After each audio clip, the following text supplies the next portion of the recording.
exaggeration or hiding of facts, all these things are there, no? It should not be there. So there should be a freedom from bias. See, this use of right data collection method is actually very good. That is, you'll get to know the real fact that what exactly it is. They want to utilize all the optimization of efficiency to the organization, and physically that person, can he do it? Each and everything, the minute of the minute particle will also they'll consider.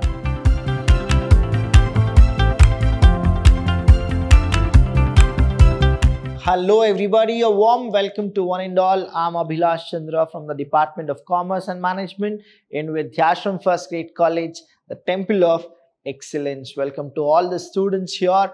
Now we are in the second session of job analysis and design. A quick recall of what exactly we studied in the last session. It's all about the meaning of job analysis. The first one here is job analysis is a systematic and detailed examination of jobs. That is, they'll go for a detailed examination. It is a procedure for determining the duties and skills which are required of a job and the kind of person who should be hired for it. That is what the job analysis actually goes with. And here, if you need to understand more about job analysis, you are supposed to know that it is a procedure through which you determine the duties. It's a procedure which will actually determine whether what type of a duty you are supposed to go for it. A right person, is he selected for a right job, and is he got the right job or not? So job analysis will go with analyzing a person, that whether he has gone all the things which he is really required to perform a job. So that is what the procedure will actually go with. And job analysis is also what? It's a formal and detailed examination of a job. It is a systematic investigation. It is what? It's a systematic investigation of the task, duties and responsibility that necessary to do a job. That is a specific job. So that is what job analysis is all about. Let's learn today, that is the factors to be considered when you go for a job analysis. The first one here is the different factors to be considered while collection of job analysis data are as follows. The first one is freedom from bias. That is, there should be a freedom of exaggeration or hiding of facts. All these things are there, no? It should not be there. So there should be a freedom from bias. How the bias will actually happen? That is, exaggeration will be there, or sometimes what happens is they don't exaggerate but they'll hide the fact. So both are wrong. So you should actually not have these two things. Second is allaying anxiety respondent. Then use of a right data collection method, recency, impact, and the last one is commitment. So these are the 5 things which you are supposed to consider whenever you go for a job analysis data. So the first one here is the freedom. Now what exactly it is? Now there are 2 things which happens in any organization. One is there are people who will exaggerate, right? That means you will not get the real fact, or they'll hide the fact. So again, you will not get the real fact. So respondents at times tends to exaggerate the facts to show the complexity of their jobs and consequently their mastery over the same. Next one is about the hiding facts. The vice versa, few also tend to hide the facts. When they hide the facts, what happens is emanating out of their fear, as they suspect that the organization may find him or her incompetent. That is what it is. The last one is both. That is both the case. Exaggeration is also there. Hiding the fact is also there.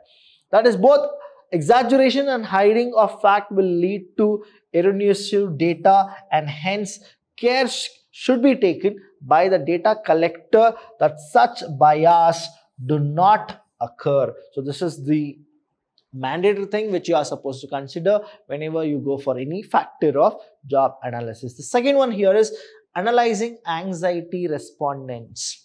Some respondents look at this activity with suspicious and think that it may be a management's covert strategy which may harm them in the long run.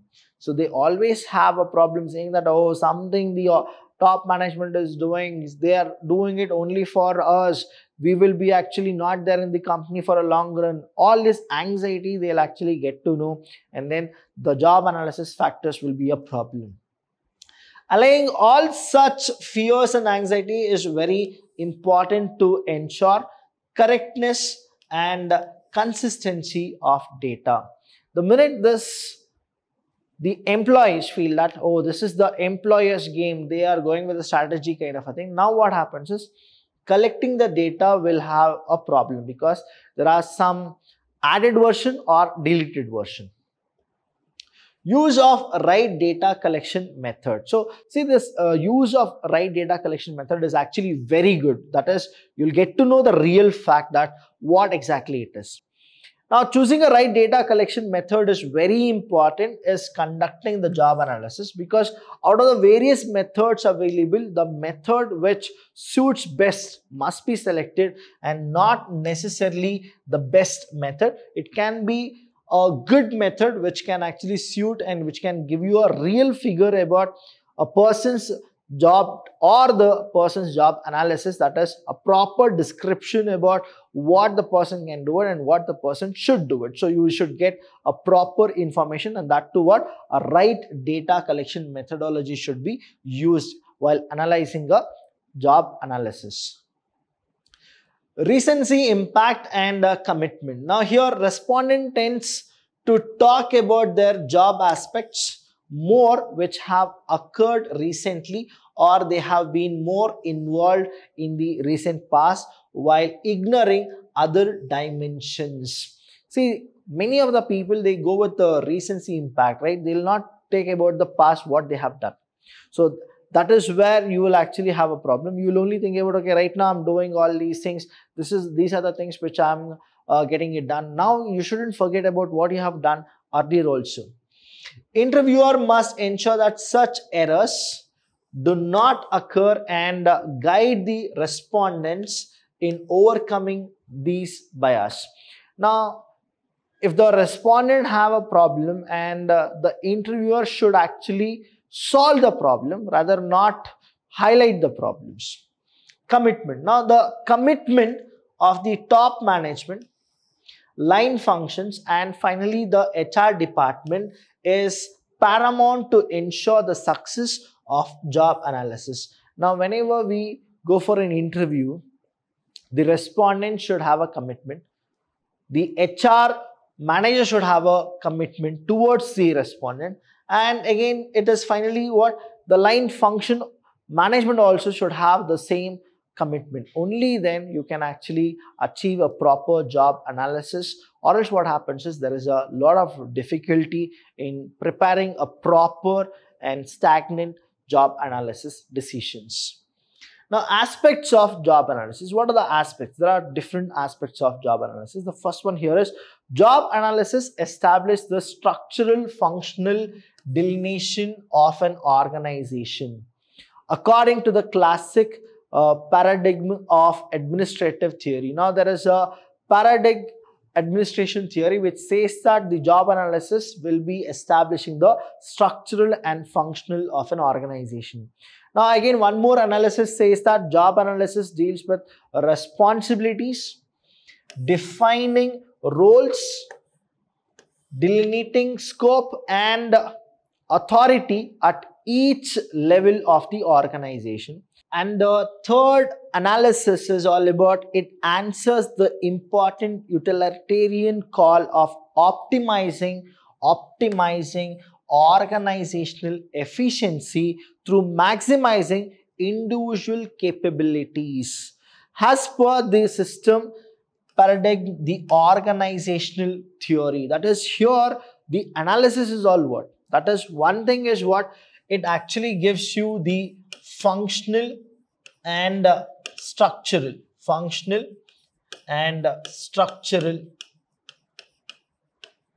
And then you have the second one, that is all about what the person should do, that is his responsibility.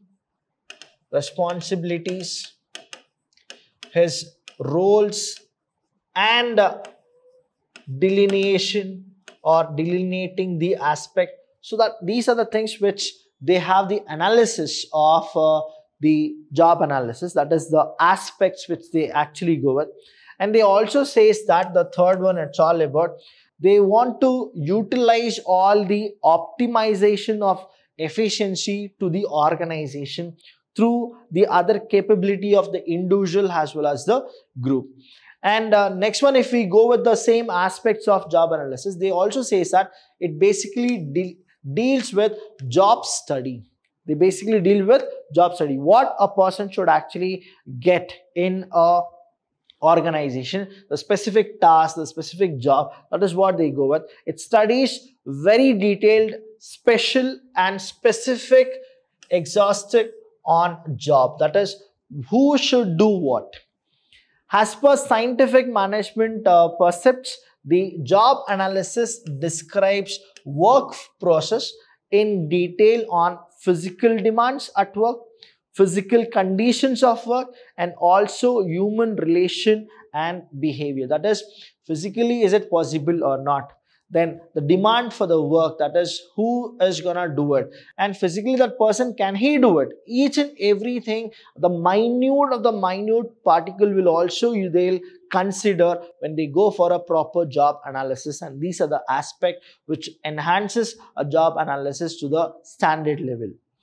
Then we have one more, that is the job analysis answers the important utilitarian call of optimizing organizational efficiency through maximizing the individual capability.